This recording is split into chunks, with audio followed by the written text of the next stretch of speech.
नमस्कार, मैं हूं Mamta Verma. DAV e learning classes में आपका हार्दिक स्वागत है। हम अध्ययन कर रहे हैं बीए प्रथम वर्ष के लिए एक नई कहानी का। तो ये कहानी है हमारी स्मृतियों में पिता, और इसके लेखक हैं रघुनंदन त्रिवेदी। इसके लेखक हैं जो कि राजस्थान से ही संबंध रखते हैं। ये आधुनिक जो कथाकार हैं, कहानीकार हैं, उन्हीं में इनका नाम सर्वोपरि रूप में आता है। तो इनकी जो कहानी है रघुनंदन त्रिवेदी की, जो पिता, इसी कहानी को हम छोटे रूप में पिता कहते हैं, या स्मृतियों में पिता, इनकी कहानियों में सर्वोपरि ये कहानी है। तो इस कहानी को पढ़ने से पहले हम इनका जो परिचय है रघुनंदन त्रिवेदी का, तो वो ले लेते हैं। इनका जन्म हुआ सन 1955 ईस्वी में और इनकी मृत्यु जो हुई है सन 2000 ईस्वी में इनकी देहावसान हुआ है। रघुनंदन त्रिवेदी हैं जो राजस्थान के उन चुनिंदा कहानीकारों में से रहे हैं जिन्होंने अपनी अल्प आयु एवं अल्प लेखन से ही समकालीन कथा परिदृश्य को गहरे प्रभावित किया और अपनी एक विशेष पहचान इन्होंने बनाई है। इनके कथा लेखन से भावुक सिलसिलों एवं उमड़ती वेदना का मर्मस्पर्शी अंकन किया है। वे शोर व भीड़ का हिस्सा नहीं होना चाहते थे। उन्होंने अपनी रचनात्मक ऊर्जा की आंच से राजस्थान ही नहीं, हिंदी के युवा लेखन को भी ऊष्मा दी है। वे अकथ कथानुभव को व्यक्त करने वाले विरल रचनाकारों में अग्रणी है। उनका रचना संसार मानवीय एवं कल्पनात्मक ऊंचाई के मेल से बना है। यह ट्रेजेडी क्यों हुई, वह लड़की अभी जिंदा है, हमारे शहर की भावी लोक कथा, उनके चर्चित कथा संग्रह हैं। कौन कौन से हैं? यह ट्रेजेडी क्यों हुई, दूसरी है वह लड़की अभी जिंदा है, हमारे शहर की भावी लोक कथा, इनके प्रसिद्ध कथा संग्रह है इनके। ये जो इनकी कहानी है पिता रघुनंदन त्रिवेदी की प्रतिनिधि कहानियों में सर्वोपरि है। इस कहानी ने उन्हें हिंदी का लब्ध प्रतिष्ठित रचनाकार होने का गौरव दिया है, पहचान दी है। कहानी में पिता की छवियों, स्मृतियों के माध्यम से इंसानी रिश्तों की व्यास, जुड़ाव एवं गहन संबंधों की जटिल मनस्थिति का मर्मस्पर्शी अंकन इन्होंने किया है रघुनंदन त्रिवेदी ने। जो इनकी कहानी है रघुनंदन त्रिवेदी की, ये स्मृतियों में पिता, ये इनकी वास्तव में ही एक स्मृतियों का ही एक पूरा गंठन है। ये कह लें कि एक गुंफन इन्होंने किया है। किस प्रकार से किया है कि जब ये छोटे थे तो इनके जो स्मृतियाँ इनको रही कि इनके जो पिता हैं वो किस प्रकार से रहते थे, घर में कैसा उनका व्यवहार था, या वो कहीं बाहर जब सर्विस के लिए जाते हैं, उनका तबादला कहीं और हो जाता है, तब उनके आने की, उनकी माँ का प्रतीक्षा करना अपने पिता की, उनको सब कुछ वो भाव ध्यान में लग जाना कि घर में क्या हो रहा होगा, उनकी माँ का अनुमान लगाना कि इस समय पिता क्या कर रहे होंगे, फिर उनका घर में आना, फिर धीरे धीरे उनके बुढ़ापा जब आता है तो थोड़ा चलने फिरने में कठिनाई और अंत में उनकी मृत्यु तक का इन्होंने विवरण दिया है। तो बहुत ही एक मर्मस्पर्शी वास्तव में अंकन इनका मिलता है। इस कहानी को पढ़ने से एक गहरा अंतर्द्वंद मनोभाव जो है वो उठता है। तो स्मृतियों में पिता इनकी कहानी है। किसी को याद करने का मतलब है कि उसका सपना देखते हैं। सपने में तर्क जरूरी है, न कि तरकीब। अकेले थे तब कठोर थे, जो कमाते थे खर्च हो जाता था, कुछ बचता ही नहीं, कोई चिंता नहीं थी, क्योंकि छोटे थे, खाते पीते और तान कर सो जाते थे। देखा जाए तो मजे में थे, कुछ भी अधूरा भी था तो सही, तो एक किस्म का अनमनापन, जीने जैसे सख्त मतलब नहीं। दरअसल कुछ होना था इस तरह, कुछ सख्त और मिट्टी सी चीज, खट्टी सी चीज नरम और मीठी सी चीज में तब्दील होना चाहे, मसलन आम या बेर। तो क्या करें, पिता कह रहे थे, यही शब्द है इनके पिता के। किस्से की शुरुआत दिलचस्प थी।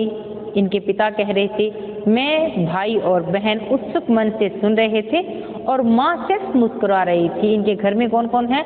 ये दो भाई हैं और एक इनकी बहन है। मुस्कुराती माँ का चेहरा एकदम बहन से मिलता जुलता था, वैसे ही उदास और गंभीर होती थी, तो बिल्कुल ही बहन का चेहरा है वो अपनी माँ जैसा लगता था। अगर पिता को कहीं भी बाहर कहीं जाना होता था इनके, तो वे माँ की सी उस मीठी सी मुस्कुराहट अपने साथ ले जाते थे, यानी कि माँ थोड़ी सी उदास रहती थी घर में। पर दिसंबर की सुबह थी, पिता को कहीं जाना नहीं था, वे फुर्सत में थे, यानी कि घर में ही थे। हमारे बीच अंगीठी पड़ी थी, जो आग जलाते हैं जिसमें, अंगीठी पर चाय उबल रही थी। माँ की मुस्कुराहट हमने चाय में घुल जाने दिया। फिर जो पिता ने कहा मुझे वह सब याद है। क्या कह रहे थे वो, कि उन्होंने शादी की है, घर बसाया है। उसके बाद में हम आए, यानी कि जो कथा नायक है वो कहते हैं कि हम आए, और यूं उनकी सारी कठोरता जाती रही। अक्सर पिता कहते थे कि मैं उस रोटी से प्यार करता हूँ जिसे मेरी स्त्री बनाती है, और उस दरवाजे से भी जहाँ वह प्रतीक्षा करती हुई मिलती है। नौकरी के सिलसिले में एक बार महीनों उन्हें अकेले दूसरे शहर में भी रहना पड़ा था, और उनकी सेहत गिरती जा रही थी। पिता की, बाबू यह आपको क्या हो गया है? कौन पूछ रहा है? ये भाई पूछ रहे हैं कथा नायक के। मैं ढाबे की रोटी खाता हूँ ना, इसलिए।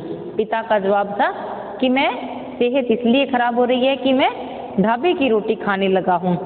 फिर कथा नायक कहता है कि मुझे ये बात समझ में नहीं आई कि ढाबे की ऐसी रोटी में क्या होता है कि जिससे पिताजी की सेहत है वो दिन ब दिन खराब होती जा रही है। फिर पिता ने जवाब दिया कि कुछ नहीं, बस गंध नहीं होती, घर की जो खुशबू होती है रोटी की वो खुशबू नहीं होती। पिता के इस संक्षिप्त उत्तर से बाद हम दोनों भाई चुप हो गए थे। उन्हें मिठाई का शौक था। किसको? पिताजी को मिठाई का शौक था। उनके एक दोस्त बता रहे थे, उनके एक दोस्त कह रहे थे कि जब वो उनके पिता दफ्तर से घर आते थे तो आते समय वो मिठाई की दुकान पर चलते चलते रुक जाते, फिर वो मिठाइयाँ देखते और बहुत देर के लिए रुके रहते थे वहाँ पर, मिठाइयों को गौर से देखते रहते थे, फिर कुछ सोचते थे, रुककर फिर खरीदते थे, फिर थैली में रखते। बाकी सब तो ठीक था। कथा नायक कहता है कि मुझे ये बात समझ में नहीं आई कि मिठाई लेने से पहले पिताजी वहाँ पर क्या सोचते थे खड़े खड़े। पिता भी चुप रहे। उसने पूछा भी एक बार, लेकिन पिता ने कोई उत्तर नहीं दिया, और इस बात को बहुत साल बीत गए थे कि पिता वहाँ पर खड़े खड़े क्या सोचते हैं। एक दिन मिठाई की दुकान के आगे खड़ा बर्फी को देखते हुए मैं सोच रहा था, अब की बात कह रहे हैं कथा नायक, कि इसको लेते ही मेरे बेटे का चेहरा कैसा होगा। उस वक्त मुझे पिता की चुप्पी याद आ गई कि जब अपने आप को उस जगह पे पाया कि जब मैं मिठाई लेता हूँ तो सोचता हूँ कि क्या लूँ, कि इस समय मेरा जो बच्चा है उस मिठाई को पाकर कितना खुश होगा। तो फिर मुझे वही बात याद आई अपने पिता की कि वो भी क्या सोचते होंगे उस समय। शायद यही ऐसा ये पहली बार हुआ था कि शरद पूर्णिमा का दिन था और पिता घर से कहीं बाहर थे और उनकी नौकरी किसी दूसरे शहर में थी, किंतु महीने में एक आध बार वो घर आ जाया करते थे। लेकिन घर आने से पहले वो कोई सूचना नहीं दिया करते थे। शायद इसलिए कि अपनी नौकरी की वजह से पहले आना तय नहीं कर पाते थे कि मुझे किस समय घर आना है, क्योंकि उनकी नौकरी ही कुछ ऐसी थी और वे अचानक ही घर आते थे। लेकिन लेखक कहते हैं कि मुझे न जाने क्यों जिस दिन घर आने वाले होते थे कोई सूचना नहीं होती थी, लेकिन माँ को इस चीज़ का आभास होता था कि वो घर आने वाले हैं। माँ बिल्कुल स्वाभाविक दिखती थी। जब वो आते कहती थी कि अब वो ट्रेन में बैठे हैं, अब वो उतरे हैं, अब वो आ रहे होंगे। लेकिन उसको बड़ा ही अजीब लगती थी ये कथा नायक को बात कि माँ को कैसे पता चल जाता है कि आज पिताजी घर आने वाले हैं, और हम जल्दी से नहा धो जल्दी से नहला देती थी हमें, और जब माँ का अनुमान होता था बिल्कुल सही बैठता था। फिर हम पूछते कि कोई चिट्ठी, माँ हमें पूछती थी कि कोई चिट्ठी आई है, भाई पूछते, लेकिन हम सभी को पता था कि पिताजी चिट्ठी नहीं लिखते थे। फिर भी माँ मुस्कुरा देती। फिर माँ कहती कि तुम शाम तक ऐसे नहीं कि आपके पिताजी घर आने वाले हैं, और कहीं बाहर इधर उधर घूमना नहीं है, टाइम से घर आ जाना, दोस्तों के घर नहीं जाना है।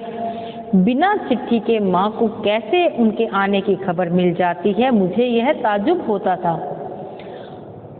जिस दिन पिता का आना होता माँ पूरे घर में साफ सफाई ढंग से करती थी और शाम तक यही काम उनका चलता रहता था।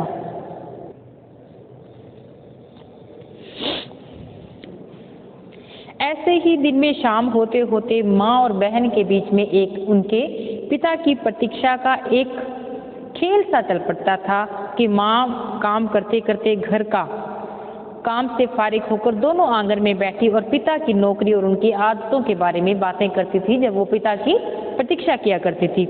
तो मैं उन दोनों के इर्द गिर्द घूमा करता था। कथानायिका कहते हैं कि मैं उन दोनों के आसपास घूमा करता था। बहन बड़ी थी और मैं छोटा था। ऊपर के कमरे में रेडियो सुन रहे होते, चावल बीनते हुए बीच में रुककर माँ पूछती कि इस वक्त बाबू क्या कर रहे होंगे।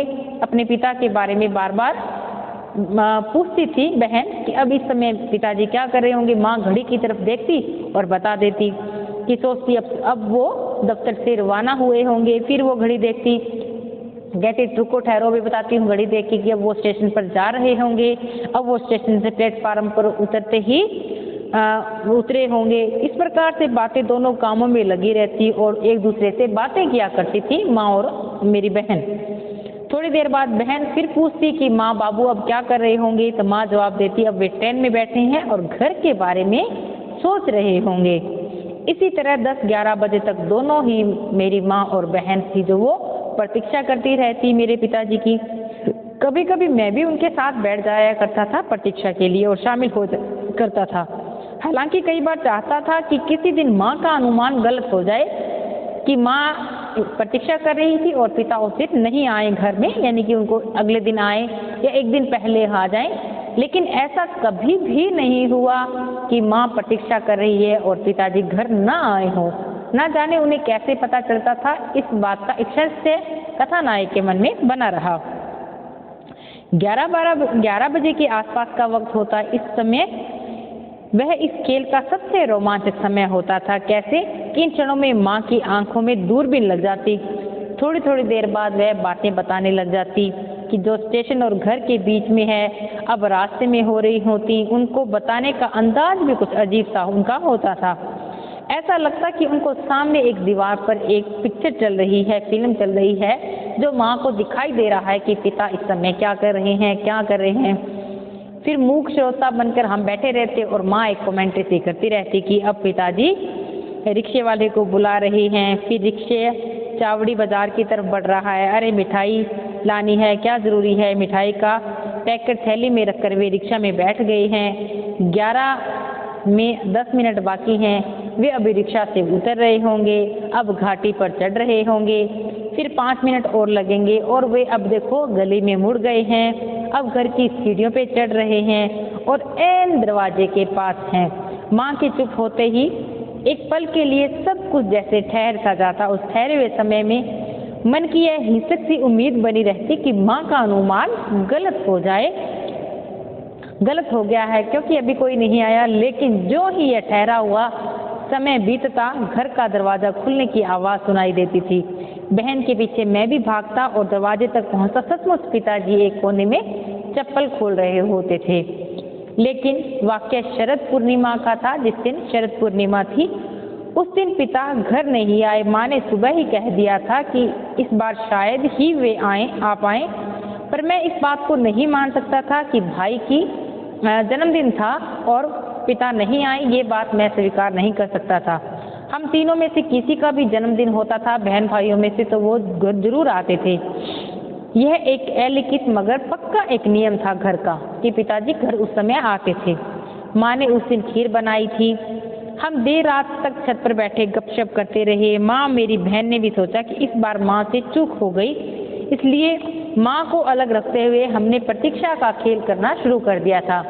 माँ को तो पता था कि वो नहीं आएंगे, लेकिन जो तीनों बहन भाई थे फिर भी वो पिता की प्रतीक्षा कर रहे होते हैं, पर लेकिन तल्लीन नहीं हो पाए। माँ सुई धागा लिए छत पर जरा दूर बैठी थी और वे इस दफ़ा 21 दफ़ा सुई में धागा पिरोया करती थी कि उनका विश्वास था कि शरद पूर्णिमा के दिन इस तरह करने से, यानी कि एक सुई में 21 दफ़ा 21 बार धागे को पिरोने से कहते हैं कि आंखों की रोशनी तेज हो जाती है।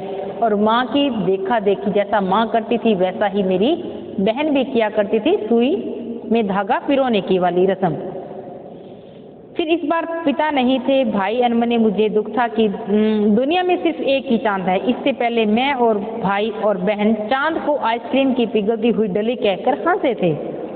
जब मैंने देखा कि चांद एक ही क्यों है तो बहन को मजाक सूझा कि दुनिया बनाते वक्त ईश्वर ने तुमसे सलाह नहीं ली होगी, तो तुम क्या करते हैं?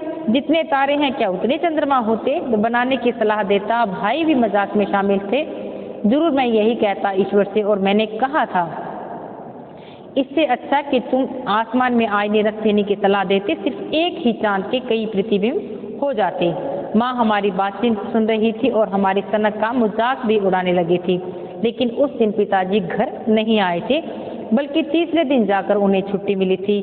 घर आकर उन्होंने सारी बात बता दी जो हमारे बीच में हुई थी। रात को छत पर बैठ के जो बातें की थी, यानी कि चांद दो बनाने की, जितने तारे हैं उतने चांद बनाने की जो बातें की थी, वो पिताजी ने सारी बात बता दी थी। तो लेखक कहते हैं कि मुझे बहुत ही आश्चर्य हुआ कि पिताजी को ये कैसे मालूम हुआ कि हमने उस रात क्या बातें की थी, क्या हम सोच रहे थे। वह जादू अलग किस्म का था। पिता क्या चीजों में तब्दील हो जाने का, वो भी 100-150 किलोमीटर दूर था, फिर भी उन्हें हमारा आभास हो जाता था। पिता नौकरी करते थे, इतना साफ दिखाई देता था कि वे भी माँ की तरह अनुमान लगा सकते थे जो हम खुद चाहते थे। घर में मैं सबसे छोटा था। मेरी इच्छा थी कि मैं खूब घोड़ा बनकर खूब तेज भागते रहना चाहिए। मुझसे बड़े भाई थे, वे चाहते थे कि पिताजी नाव बन जाएं ताकि बारिश के दिनों में हम चाहें तो नदी पार कर सकें। माँ और बहन का ख्याल था कि उनमें छाते में बदल जाना चाहिए, जो धूप में भी काम आ जाए और बारिश में भी काम आ जाए। लेकिन घर में किसी एक की इच्छा अधूरी रह जाती तो पिता कष्ट पाते थे, यानी कि सारी इच्छा पिताजी पूरी करते थे। इसलिए जरूरत के मुताबिक वो घोड़े बन जाते थे, तेज दौड़ाते थे, सभी को ले जाते थे, छाता वो बन जाते थे सभी के लिए। तो वो कहते हैं कि उस समय मेरी उम्र जो है 8 वर्ष की थी और मेरी उम्र छोटी थी और पिताजी की जो आयु थी वो 60 वर्ष की थी।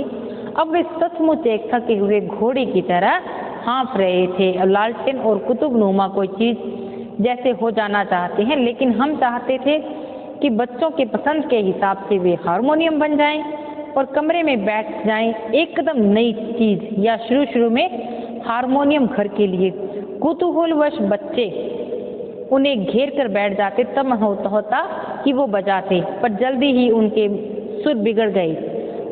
तब हुआ कि बच्चे हारमोनियम से उठा गए हैं। तो कई बार आधी रात को रात होने पर भी वे असल में वे चाहते थे कि सबकी तरह चकित हो, उनका किसी चीज में तब्दील होने का जादू हम देखें, उन्हें घेरे रहते। शायद इसी कारण से वे बिना पूछे एक दिन वो पेड़ हो गए। देखा जाए कि कठिनाइयों का सिलसिला शुरू हो गए। पेड़ कैसे थे कि जहाँ पर वो बैठते थे, यानी कि उनकी तबीयत इतनी खराब हो गई, वो जहाँ पर भी बैठते वो वहीं बैठे रह जाते। उनको दूसरे कमरे में ले जाने के लिए बहुत सा सहारा लेना पड़ता था। वो बिल्कुल धंस गए थे अपने आप में। कभी भाई के कमरे में, कभी मेरे कमरे में जाते तो उनको उठाना पड़ता था। हम देखते थे कि पिता कहाँ से क्या हो गए, वो पेड़ जैसे हो गए हैं। पेड़ होकर पिताजी हैं वो खुद कष्ट पा रहे थे, क्योंकि उखाड़ते वक्त न जाने कितनी जरा सी बेरहमी हो जाती। जड़ों के टूटने से उनका शरीर थर थर कांपना हमारी बात मानते हुए पिता से बने, मगर उनका शरीर कांपने जो उनका शरीर लग गया था वो यथावत रहा। डॉक्टर ने बताया कि उनकी इस बीमारी का नाम पॉकिंस था और वो लाइलाज थी। लेकिन डॉक्टर को पता नहीं था कि पिता खुद को संभालने का जादू भी जानते हैं, क्योंकि लेखक को लगता है कि पिता बहुत से जादू जानते हैं। एक पर्ची पर कुछ दवाइयां लिखकर अभी घर आया था कि पिता की चेहरे की मुस्कुराहट आई, यानी कि वो अचानक से खड़ा होना चाहते थे। बेशक वे कमजोर तो हो चुके थे, मगर इतने भी नहीं कि वे स्वयं को बदल नहीं सके। इतने वे कमजोर नहीं हुए थे क्योंकि उनकी आंतरिक शक्ति बहुत मजबूत थी। उनका चेहरा लाल था, हाथ पैर कांप रहे थे। वे बदलने की अपने आप को कोशिश कर रहे थे। इस कोशिश में 3-4 मिनट लगे। इन 3-4 मिनटों में वो अपने पूरे शरीर की ताकत लगाकर खड़े हो गए, और खड़े हो गए तो वो साथ ही एक तस्वीर में तब्दील हो गए। तब मेरे कमरे के दाईं तरफ बाईं तरफ वो टांगे गए, यानी कि पिता के इतने रूप उन्होंने दिखा दिए कि कभी वो छाता बनते हैं, कभी वो नाव बनते हैं, तो कभी वो पेड़ बन गए। हमने जितने रूप उनके चाहे उतने रूप बने और अंत में वो तस्वीर बन गई, यानी कि इस कमरे में भी उनकी तस्वीर टांगी गई तो कभी इस कमरे में भी उनकी तस्वीर टांग दी गई। तो ये था स्मृतियों में पिता इनकी कहानी। बेहद ही मर्मस्पर्शी कहानी है। इस कहानी को आप भी पढ़ें। अगर कुछ आपको लगे, समस्या आए तो इसमें प्लीज़ आप कमेंट बॉक्स में लिखें। तो आज के लिए इतना ही। मिलते हैं नए टॉपिक के साथ अगली क्लास में। तब तक के लिए धन्यवाद।